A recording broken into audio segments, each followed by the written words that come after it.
शङ्करांश भूम शङ्करार्यपीठसद्गुरून् शुद्धसत्त्वभासुरान् सुवर्त्मनीतभूसुरान् सर्वभूतसौख्यदान् क्षमाकरान् यतीश्वरा।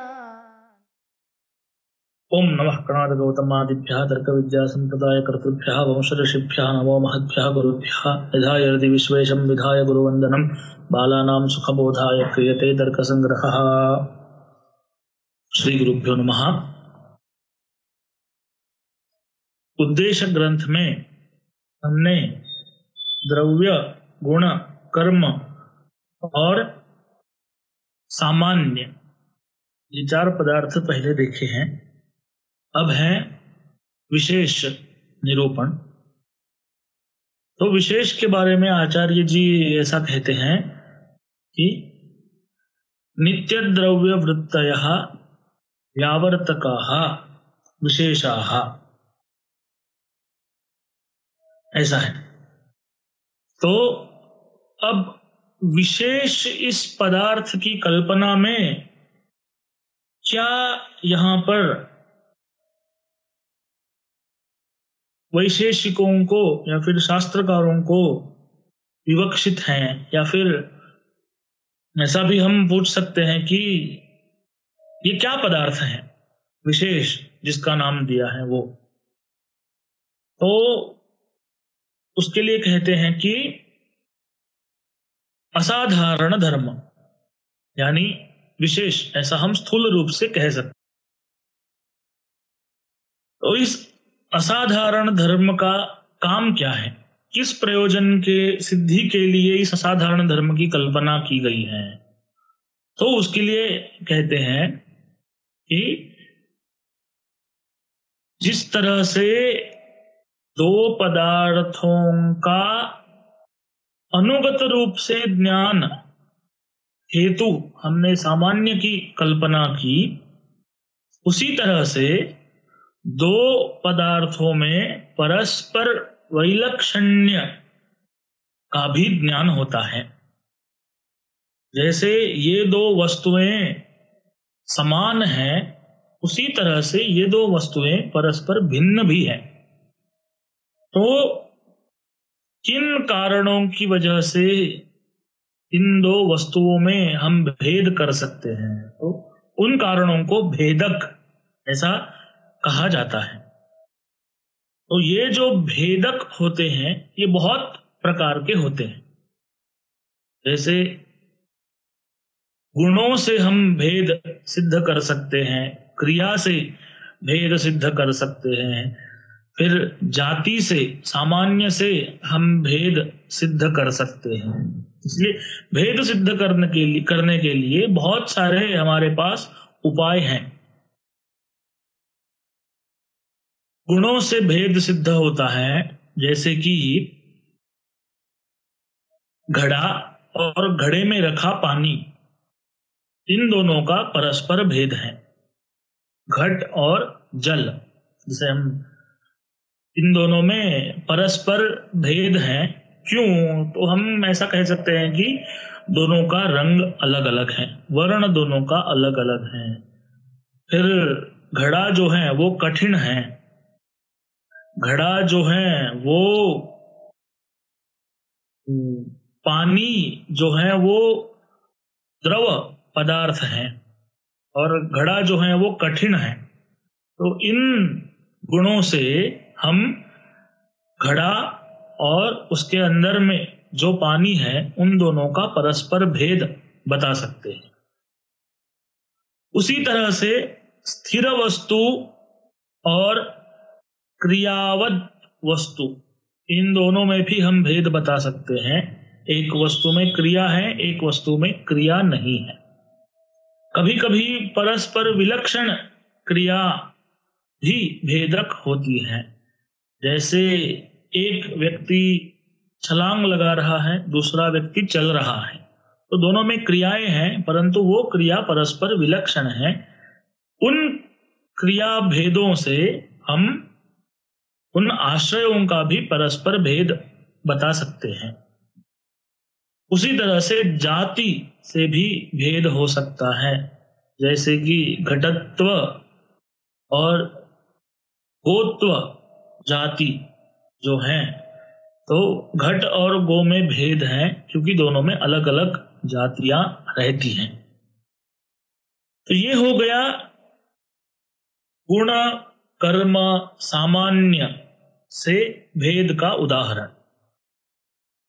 मगर अगर किसी व्यक्ति के सामने दो मिट्टी के घड़े रखे और बताया कि इन दोनों में क्या भेद है, दोनों में समानता है, वो तो हमें पता है, ये भी घड़ा है वो भी घड़ा है, दोनों में घटत्व तो सामान्य है, मगर इन दोनों में आप भेद कैसे बता सकते हो? तब वो कहेगा एक तो नीला है दूसरा पीला है, तो वर्ण दोनों में अलग है इसलिए दोनों में भेद हो गया। वर्ण भी दोनों के समान कर दिए, आकार भी समान कर दिया, दोनों का वजन भी वही है, उतना ही है, सब कुछ समान है, फिर भी दोनों में भेद बताओ, तो तब क्या वहां पर भेदक हो सकता है? तो उसके लिए कहते हैं कि दोनों घटों की जो कारण सामग्री है वो अलग अलग है। जिस मिट्टी से पहला घड़ा बना है उसी मिट्टी से दूसरा घड़ा नहीं बना है, उसका कारण अलग है। तो विभिन्न कारणों से उत्पन्न होना, ये भी उन दोनों घटों में रहने वाला एक धर्म है। विभिन्न कारणों से उत्पन्न होना यानी विभिन्न कारण जन्यत्वम, ऐसा हम कहते हैं। तो ये जो विभिन्न कारण जन्यत्वम या फिर विभिन्न कारण निष्ठ कारणता निरूपकत्वम, विभिन्न कारणकत्वम, ऐसे बहुत सारे उसके लिए शास्त्रीय शब्द हैं, मगर विभिन्न कारणों से उत्पन्न होना, ये जो धर्म है ये भी भेदक होता है। जैसे इन दो घटों में विभिन्न कारण से उत्पन्न होना, ये धर्म हो गया भेदक। तो ठीक है, ये दोनों घड़े एक दूसरे से अलग हैं। सामने एक कागज लाके रख दिया, उस कागज के दो हिस्से किए, तो दो जो भाग हैं, दोनों हाथों में दो भाग हैं, इन दो भागों में आप कैसे भेद बता सकते हो? तो इस प्रश्न का उत्तर होगा उनके कारण भी अलग अलग हैं, इसीलिए उनमें भेद हैं। तो ये जो कारण से कार्य का भेद करना, ये जो परंपरा है, ये भेद की परंपरा कहां तक जाएगी? तो उसके लिए कहते हैं जो पदार्थ कारण परंपरा में अंतिम होगा वहां पर जाएगी, वहां तक जाएगी। यानी जिस पदार्थ से कारण का प्रारंभ होता है, यानी जो नित्य है, जैसे कि यहां पर हो गया पृथ्वी, जल, तेज और वायु, इन चारों के परमाणु। ये जो परमाणु हैं ये नित्य हैं, यानी इनका कोई भी कारण नहीं है। इनसे बाकी द्रव्यों की उत्पत्ति होती है, जैसे परमाणु से द्विणुक, द्विणुक से त्रिणुक, त्रिणुक से चतुरणुक, ऐसी कार्य की परंपरा का प्रारंभ उनसे होता है।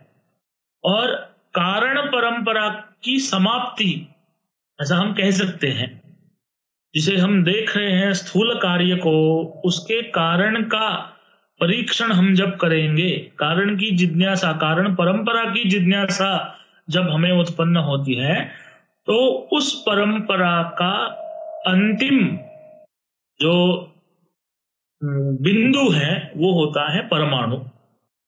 अब ये जो परमाणु है ये तो स्वयं नित्य है, तो इसका कोई भी कारण नहीं हुआ।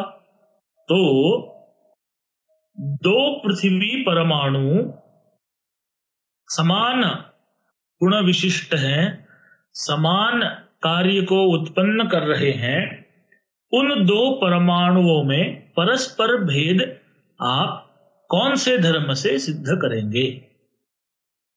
इस प्रश्न का गुण या फिर क्रिया या फिर जाति, इन उत्तरों से समाधान नहीं होगा, इन धर्मों से समाधान नहीं होगा, क्योंकि दोनों पार्थिव परमाणु ही हैं।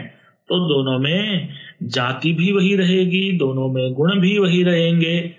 तो उन दो पार्थिव परमाणुओं में परस्पर भेद सिद्धि करने के लिए क्या उपाय हैं हमारे पास? तो इस प्रश्न का समाधान करने के लिए विशेष इस पदार्थ की कल्पना की गई है। ये जो विशेष पदार्थ हैं, ये हर परमाणु में रहने वाला अलग अलग है। न केवल परमाणुओं में, किंतु जितने भी नित्य द्रव्य हैं उन सभी द्रव्यों में ये विशेष रहता है। जैसे पृथ्वी, जल, तेज और वायु, इनके परमाणु, फिर आकाश, काल, दिशा और आत्मा, इन सभी द्रव्यों में, नित्य द्रव्यों में विशेष रहता है। इस विशेष का कार्य क्या है? तो विशेष का कार्य है अपने आश्रय में भेद की सिद्धि करना, अपने आश्रय को बाकी पदार्थों से अलग करना। ये जो अलग करना है, इसी को व्यावृत्ति ऐसा भी कहा जाता है, और अलग करने वाला यानी व्यावर्तक ऐसा कहते हैं। तो इसी अंश को लेके ग्रंथकार यहां पर बताते हैं, नित्य द्रव्य वृत्तयः व्यावर्तकाः विशेषाः, ऐसा विशेष के बारे में बताते हैं। जब लक्षण ग्रंथ आएगा तो इसके बारे में और भी चर्चा करेंगे। अभी तो उद्देश्य ग्रंथ है, इसीलिए थोड़ा सा आपको परिचय करा रहे हैं। नित्य द्रव्य वृत्तयः विशेषास्तु अनंता एव, ऐसी पंक्ति है। नित्य द्रव्य वृत्तयः विशेषाः ऐसे कहा गया। तो ये जो विशेष हैं ये नित्य द्रव्यों में रहते हैं। क्यों इनका स्वीकार किया गया है? तो उसके लिए कारण है, दो नित्य द्रव्यों में परस्पर भेद सिद्धि करने के लिए। तो अब भेद साधन करने के लिए दो नित्य द्रव्य कौन से लेने हैं, इसमें तो हम कुछ नियमन नहीं कर सकते। इसीलिए सभी नित्य द्रव्यों में विशेष की कल्पना की गई है। तो जितने नित्य द्रव्य हैं उतने विशेष हैं, इसलिए कहा गया है विशेषास्तु अनंता एव। विशेष ये जो पदार्थ हैं ये अनंत हैं। क्यों? क्योंकि उनके आश्रय अनंत हैं। हर व्यक्ति में, हर एक नित्य द्रव्य व्यक्ति में एक विषय विशेष रहता है।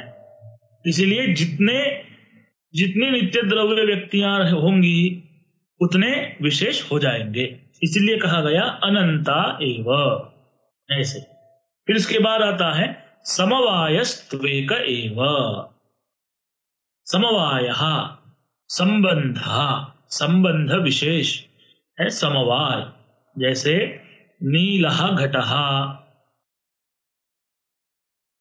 घटः चलति, अथवा घटस्य आहरणम घटेन जलम आनीयते वगैरह, ये जो प्रत्यय हैं, या फिर घटः द्रव्यम, इन सभी प्रत्ययों में, इन सभी ज्ञानों में गुण, क्रिया, सामान्य ये पदार्थ प्रकार हैं और द्रव्य इनमें विशेष्य हैं।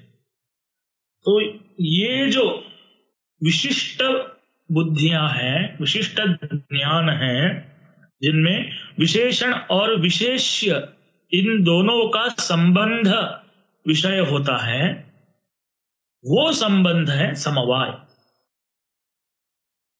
क्योंकि ये ग्रह जो हैं, इन ग्रहों में गुण क्रिया भी प्रकार होते हैं, इसलिए ये संबंध संयोग नहीं हो सकता, किंतु संयोग से भिन्न संबंध यहाँ पर विषय होगा।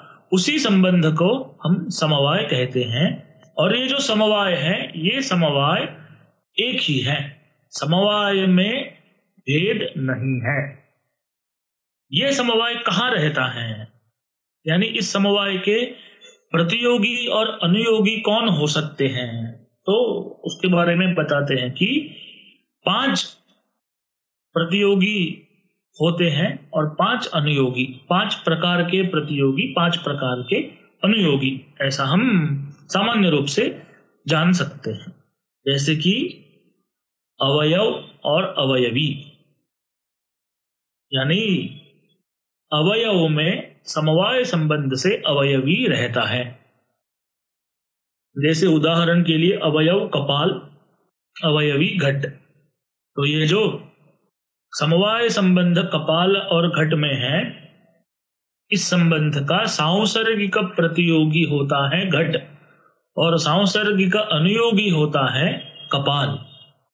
तो आश्रय होगा कपाल और समवाय से आधेय होगा घट। तो उसी को हम समवाय संबंध से जो आश्रय होता है उसे हम समवायी ऐसा भी कहते हैं, और जो समवाय से आश्रित हैं या फिर समवाय से वृत्तिमान हैं उसे हम समवेत ऐसा भी कहते हैं। समवेत यानी समवाय का प्रतियोगी और समवायी यानी समवाय का अनुयोगी। तो ये हो गया एक स्थल जहां पर समवाय है। फिर दूसरा है गुण और गुणी, इन दोनों में भी समवाय होता है। जितने भी गुण हैं 24 में से जितने भी गुण जिस द्रव्य में रहेंगे वो सभी समवाय संबंध से उस द्रव्य में रहेंगे। तो अवयव अवयवी, फिर गुण और गुणी, फिर तीसरा आता है क्रिया और क्रियावान। क्रिया जो है वो अपने आश्रय में द्रव्य में समवाय संबंध से रहती है। फिर चौथा आता है जाति और व्यक्ति। जो भी जाति है, जो भी सामान्य हमने पहले देखा, वो सभी सामान्य समवाय संबंध से अपने आश्रय में रहते हैं। उस आश्रय को हम व्यक्ति ऐसा कहते हैं। तो जाति हो गया समवेत और व्यक्ति समवायी। और फिर पांचवा आता है विशेष और नित्य द्रव्य। ये जो विशेष हमने अभी देखा, जिसके बारे में हमने बहुत चर्चा की, वो विशेष समवाय संबंध से अपने आश्रय में नित्य द्रव्य में रहता है। तो इन 5 जगहों पर समवाय संबंध है। इन 5 प्रकार के पदार्थों का अपने अपने आश्रय के साथ समवाय संबंध है। पांचों जगहों पर रहने वाला समवाय एक ही है, समवाय में अवांतर भेद नहीं है। तो जो समवाय अवयवी का अवयव के साथ होगा, वही समवाय गुण का गुणी के साथ, वही क्रिया का क्रियावान के साथ भी होगा। समवाय में पुनः अवांतर भेद कुछ भी नहीं है। इसीलिए ग्रंथकार ने कहा समवायस्तु एक एव।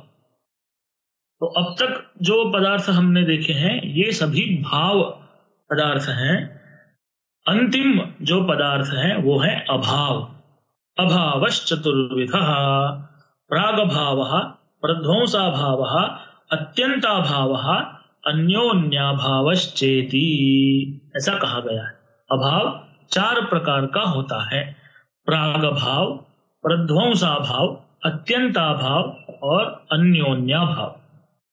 अभाव यानी क्या, तो न होना यानी अभाव। अब ये जो अभाव है, किसी भी वस्तु का न होना, किसी भी अधिकरण में, किसी भी आश्रय में, किसी भी पदार्थ का न होना, इसे ही हम अभाव कहते हैं। और जो वस्तु का न होना उस अधिकरण में बताते हैं, उस वस्तु को हम अभाव का प्रतियोगी ऐसा कहते हैं। जैसे इस अधिकरण में अगर घट नहीं है तो हम कहेंगे अत्र घटो नास्ति। तो घट का न होना यानी घटस्य अभावः। तो इस अभाव का प्रतियोगी हो गया घट और अनुयोगी होता है घटाभाव। तो ये जो अभाव है, इस अभाव का 4 प्रकार से हम वर्णन कर सकते हैं, या फिर 4 प्रकार के अभाव हमारे व्यवहार में उपयोगी है। तो पहला है प्रागभाव। प्रागभाव यानी उत्पत्ति के पूर्व रहने वाला अभाव, जो किसी भी कार्य के उत्पत्ति तक ही रहता है, उत्पत्ति के पश्चात वो अभाव वहां पर नहीं होता है। जैसे उदाहरण के लिए, जिस देश में कुलाल यानी घट निर्माता कपाल, चक्र, दंड आदि सामग्री को लेके बैठा है और घड़ा बनाना उसने शुरू किया है, चक्र में गति है, उस अधिकरण को देख के यह घटो भविष्यति ऐसी प्रतीति होती है। और ये प्रतीति जहां पर ये सामग्री होगी वहीं पर होती है, न कि किसी भी प्रदेश में देख के हम यहाँ घड़ा होने वाला है ऐसा नहीं बोलते। किंतु जहां पर वो सामग्री है, जिस प्रदेश में है, उस सामग्री को देख के ही हम कह सकते हैं कि घड़ा होने वाला है। तो ये जो भविष्यति ऐसा जो प्रयोग है, ये प्रयोग हमें बताता है कि इस अधिकरण में, इस प्रदेश में घट का प्रागभाव है। अब ये जो प्रागभाव है, ये अनादिकाल से है। इस प्रागभाव की उत्पत्ति नहीं है, किंतु नाश है। इसीलिए इसे अनादि शांतहा प्रागभावः ऐसा ग्रंथकार इस विषय में आगे बताएंगे। जिस अभाव की उत्पत्ति नहीं है मगर नाश है, वो अभाव प्रागभाव है। जब तक कार्य उत्पन्न नहीं होगा तब तक उस कार्य का अभाव वहां पर रहेगा। कार्य की उत्पत्ति जिस क्षण में होगी उसी क्षण प्रागभाव का नाश होता है, वहां से आगे प्रागभाव की प्रतीति नहीं होती है।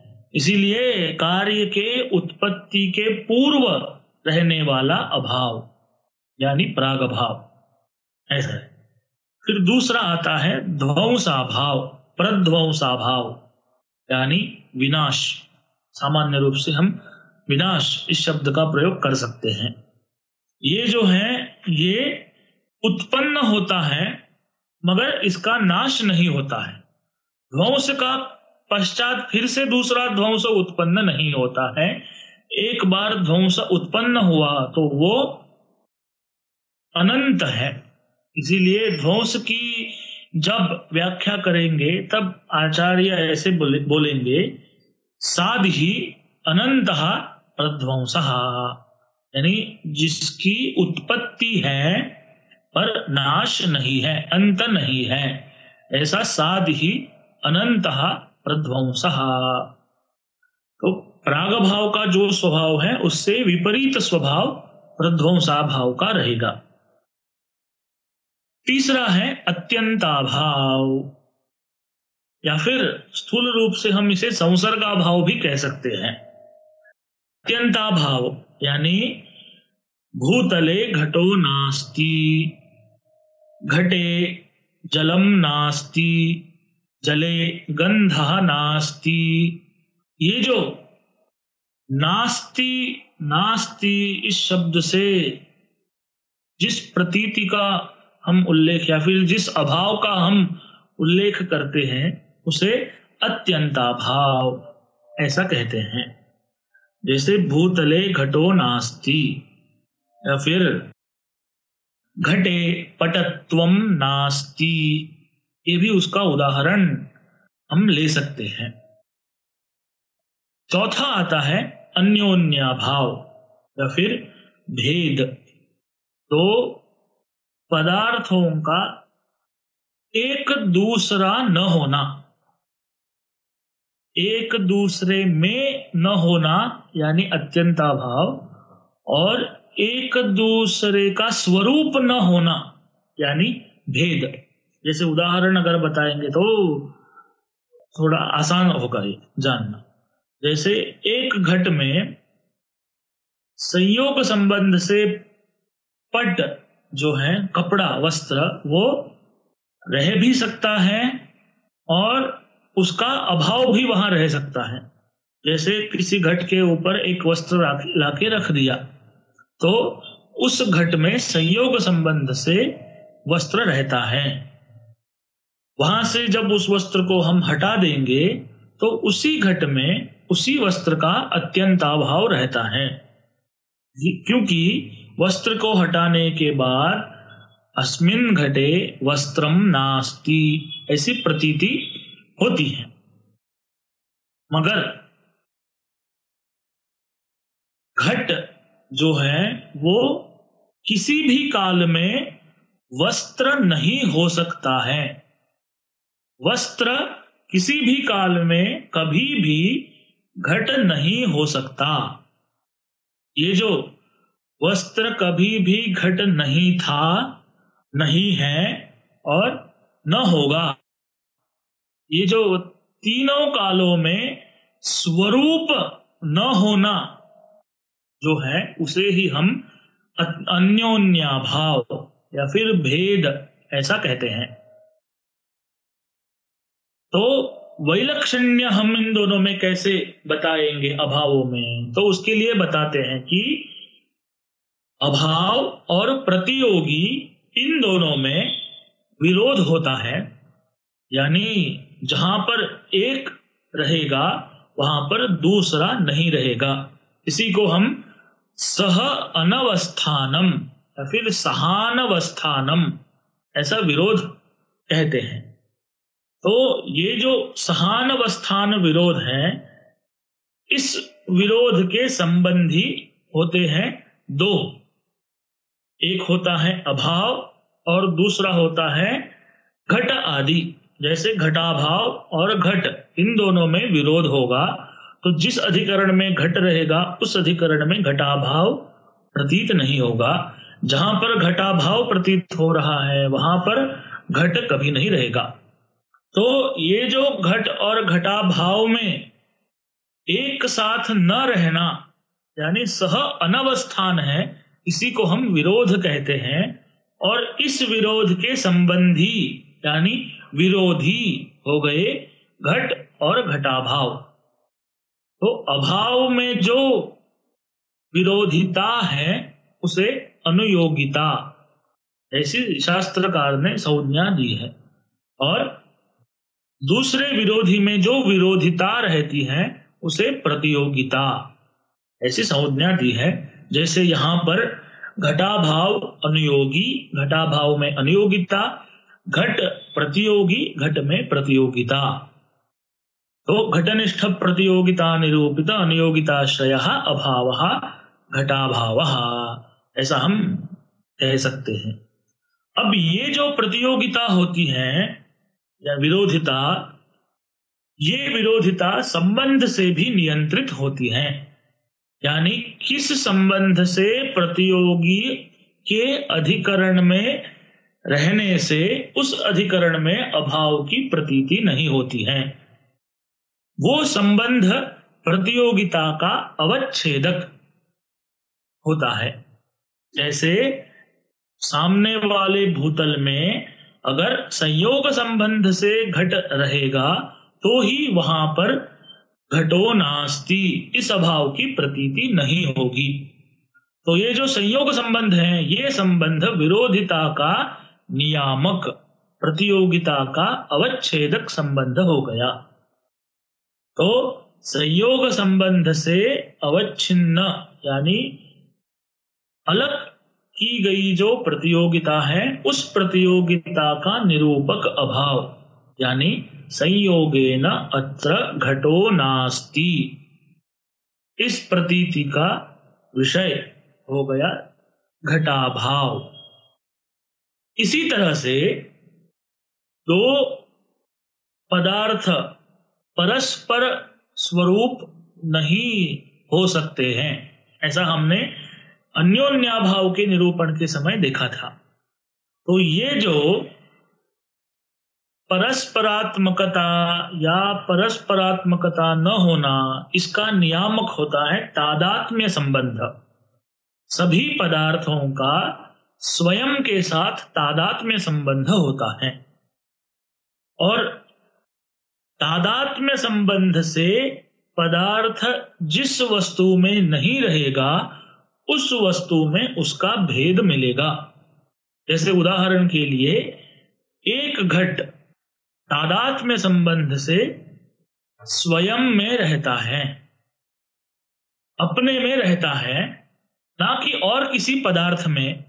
अतः तादात्म्य संबंध से घट का न होना ये उस घट व्यक्ति को अलग करके बाकी सभी पदार्थों में हमें मिलेगा। उसी को हम उस घट का भेद ऐसे भी बताएंगे। अगर सामने दो घड़े रखे हैं तो भी उन दोनों घटों में परस्पर संयोग संबंध हो सकता है, तादात्म्य संबंध कभी नहीं होगा। वो एक घट तादात्म्य संबंध से अपने में ही रहेगा, तादात्म्येन स्वस्मिन्नेव तिष्ठति। घट में रहेगा ऐसा बोलेंगे तो वो अति प्रसक्त हो जाएगा, इसीलिए एक घट तादात्म्य संबंध से स्वयं में रहता है, ऐसे ही बोलना उचित होगा। तो तादात्म्य संबंध से न रहना यानी तादात्म्य संबंधावच्छिन्न प्रतियोगिता का अभाव, यानी अन्योन्याभाव, फिर भेद।